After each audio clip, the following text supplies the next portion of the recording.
What are the etiological factors for CS stomach?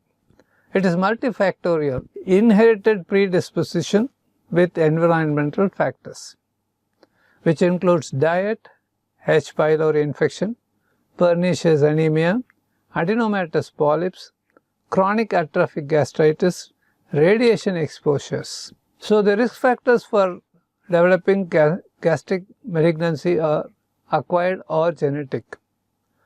Acquired includes nutritional, occupational factors, others like smoking, H. pylori, radiation, etc.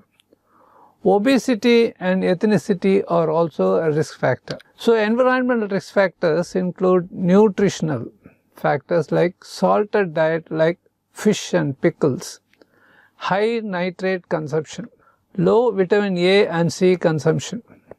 Smoked meat consumption is also considered a risk factor.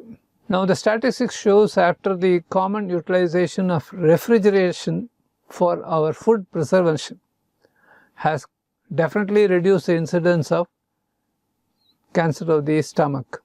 So, lack of refrigeration seems to be another risk of factor for CS stomach. Occupational risk are rubber and coal workers. Smoking is definitely a risk factor. H. pylori infection we know of. Radiation exposure. Prior gastric surgeries for benign condition. This you have to remember always for your examination. Coming to genetic risk factors, A blood group seem to be associated with high risk of malignancy, pernicious anemia, a familial history of cancer of the stomach. HNPCC is another condition which predisposes to malignancy. Familial adenomatous polyps, Peutz-Jeghers syndrome are often associated with malignancy of upper GI tract. Coming to H. pylori, the chronic infection is the strongest risk factor for CS stomach. Certain H. pylori subspecies are more potent. Associated germline mutation increases the risk factor.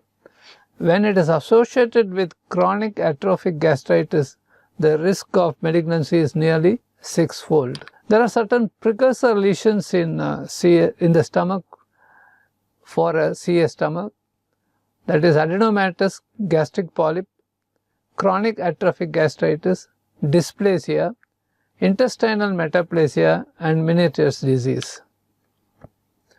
As we said, other risk factors of pernicious anemia is often associated with advanced atrophic gastritis and intrinsic factor deficiency, which leads to risk of malignancy. Post-gastrectomy is another factor. Benign ulcers can turn malignant, though very rare. Obesity and radiation exposures are definitely risk factors.